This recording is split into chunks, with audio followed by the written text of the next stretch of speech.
अरे कितनी बार अपने संस्कारों का परिचय आप लोग देंगे। लालू यादव ने तो चारा खा करके अपना संस्कार दिखा ही दिया था कि वो आदमी इंसानों का ही खून नहीं उस समय नहीं पिया, उन्होंने गाय और जानवरों का भी चारा खा लिया, पूरा परिवार। मतलब मुझे समझ नहीं आता कि राबड़ी जी ने जब परवरिश की थी बच्चों की तो उन्हें संस्कार देना भूल गई थी क्या? आज वो किस तरह की लैंग्वेज में रोहिणी बात कर रही है।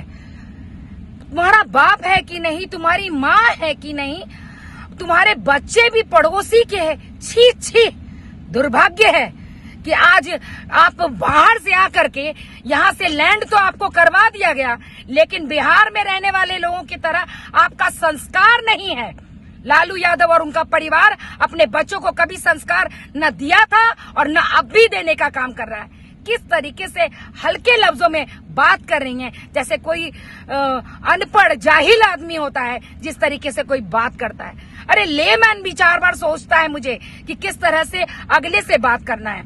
और आप गाली किसको दे रही हैं जी? आप स्वयं एक महिला हैं और आप सम्राट जी की पत्नी को गाली दे रही हैं, आप उनकी माँ को गाली दे रही हैं। शर्म आनी चाहिए। चुल्लू भर पानी में डूब मरिए। सिर्फ पैसे पर आपको घमंड है। माँ बाप ने अरज करके आप सारे बच्चों को संपत्ति से आकूत कर दिया है, उसका आप लोग ये नाजायज फायदा उठाती हैं। बाहर से आप यहाँ से लैंड हुई हैं, उसके बावजूद भी जनता आपको अगर पूछ रही है किसी के वजह से ही, चाहे कास्ट के नाम से हो चाहे समीकरण के नाम से हो, आप उसका नाजायज फायदा उठाती हैं। भूलिए मत रोहिणी जी कि जल्द ही इसका जवाब आपको सारी महिलाएं देंगी, क्योंकि आपने महिलाओं के कोख को गाली दी है। एक महिला जब पवित्र रहती है और अपने बच्चों को कितनी मुश्किलों से जन्म देती है। आपकी माँ की भी 9 बच्चे हैं ना जी, अपनी माँ से पूछिएगा कि कितने दर्द के साथ उन्होंने 9 बच्चे को पैदा किया है। इसलिए जब माँ पैदा करती है, जननी बनती है, तो उसके कोख को गाली नहीं दिया जाता है। और दुर्भाग्य है कि आप एक महिला हैं और उसके बाद भी इतनी गंदी बातें कर रही हैं। छी, शर्म आनी चाहिए।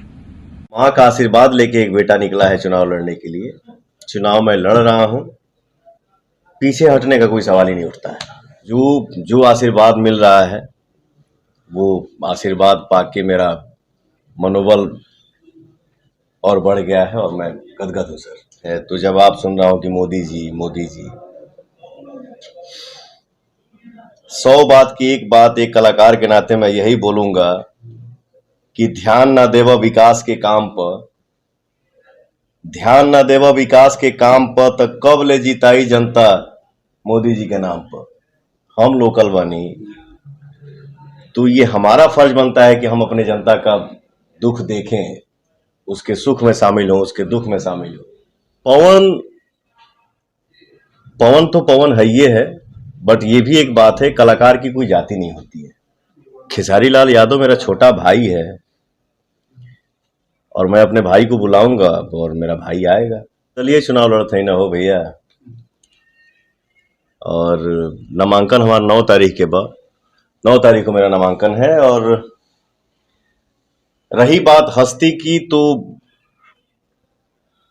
जो जनता है वही किसी को, जनते हमार केहू के बनावे ले, जनते हमार केहू के हस्ती बनावे ले, तो जनता से बड़ी हस्ती कोई नहीं हो सकता है। हो गया है, कैसे देख रहे हैं?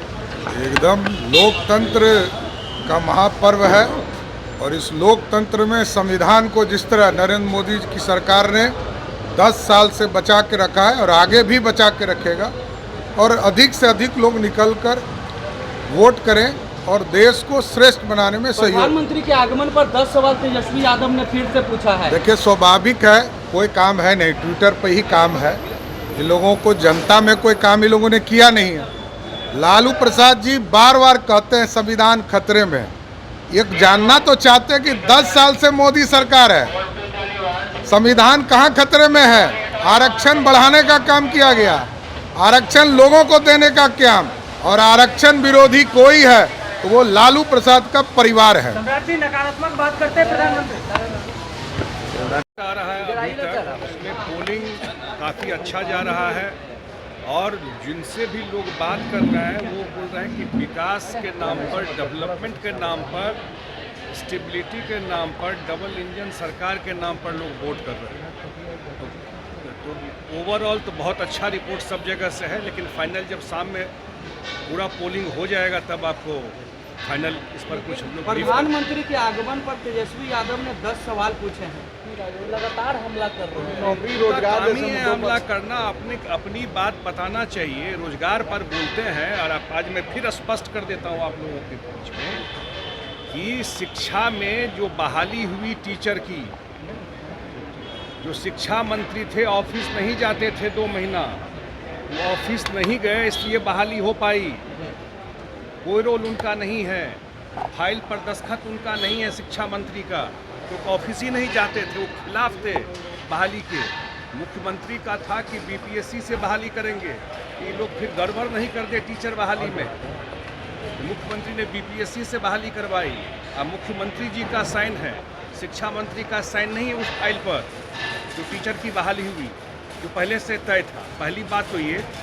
और जहाँ तक बिहार की बात है, बिल्कुल केंद्र सरकार और बिहार सरकार एक पेज पे है, और आने वाले समय में जब सरकार एनडीए की बनेगी, अगले 5 साल में बिहार में डेवलपमेंट का और मेजर चेंज आपको दिखाई पड़ेगा। पहले चरण में जो मतदान हुआ काफी प्रतिशत कम रही, लेकिन सेकंड फेज का मतदान हाँ, हुआ, आज रिपोर्ट बढ़ोतरी होगी। बिल्कुल आज रिपोर्ट काफ़ी अच्छा आ रहा है, इनकरेजिंग है।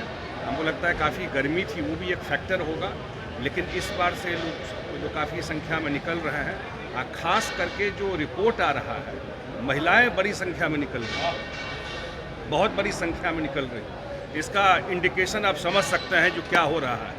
ये चुनाव एक तरफा जा रहा है धीरे धीरे, और प्रधानमंत्री जी का अभी कार्यक्रम है मुंगेर में, और मुख्यमंत्री जी उस कार्यक्रम में जा रहे हैं। सर पूर्णिया में मुश्किल आ सकती है क्या? पूर्णिया में हम लोग रिकॉर्ड मत से जीतेंगे। मुश्किल आ सकती है। ये बोलवे नहीं करेगा, सही आएगा। बताइए ना एक बार कहीं। सर आज सर सेकंड फेज का मतदान हो रहा है सर। अभी तक जो मतदान के संदर्भ में पूरे देश से और बिहार से जो सूचनाएं मिल रही हैं वो बहुत उत्साहवर्धक है एनडीए के लिए, और देश और राज्य की जनता विकास के लिए वोट कर रही है, देश को आगे बढ़ाने के लिए वोट कर रही है, एक मजबूत नेतृत्व के लिए कर रही है, और एक सशक्त प्रधानमंत्री बने जो देश को आगे ले जाए उसके लिए कर रही है। तो बहुत अच्छे परिणाम आएंगे आज जिन सीटों पे चुनाव हो रहे हैं। प्रधानमंत्री आज आ रहे हैं, लेकिन तेजस्वी यादव 10 सवाल उनसे पूछे हैं कि बिहार के लिए क्या किया है।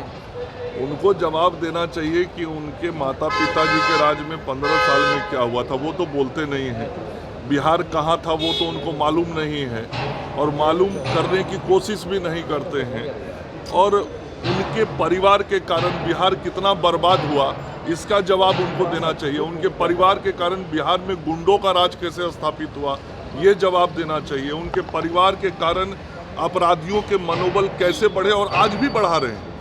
आज भी राजद तो ऐसे उम्मीदवारों को टिकट दे रहा है ना जिनका पूर्व का चरित्र अपराधी का रहा है, तो ऐसे लोगों को तो स्वयं के बारे में पहले बताना चाहिए। पप्पू यादव निर्दलीय वहां से चुनाव लड़ रहे हैं, कितना चुनौती रहेगा? एक तरफ काराकाट से लोकतंत्र में चुनाव लड़ने का अधिकार सबको होता है, लेकिन जनता मत देके तय करती है कि उसका प्रतिनिधि कौन है ना। इसलिए आपने जिनका नाम लिया वो हो या कोई भी हो, कोई भी व्यक्ति चुनाव लड़ने के लिए स्वतंत्र है इस देश में। दूसरे चरण का मत सर, आज द्वितीय चरण का मतदान हो रहा है, कैसे देख रहे हैं आप? मतदान होने दीजिए। मतदान तो जो पहले ही से मालूम है लोगों को कि एनडीए के पक्ष में ही बढ़त है हर जगह। मतदान होने दीजिए। आज प्रधानमंत्री भी आ रहे हैं, दो जगह सभाएं भी हैं उनका। और उससे पहले तेजस्वी यादव ने उनसे 10 सवाल पूछे हैं। अरे उनके सवाल का कोई मतलब नहीं होता। प्रधानमंत्री जी आ रहे हैं, प्रधानमंत्री जी को जनता प्यार करती है, हर सेक्टर के लोग उनसे प्यार करते हैं, और सब लोग चाहते हैं कि तीसरी बार फिर से प्रधानमंत्री बने, क्योंकि मोदी जी की गारंटी पर लोगों का भरोसा है। इसलिए बाकी कोई क्या बोल रहा है उसका कोई मतलब नहीं। पवन सिंह कह रहे हैं कि काराकाट से चुनाव लड़ेंगे ही लड़ेंगे।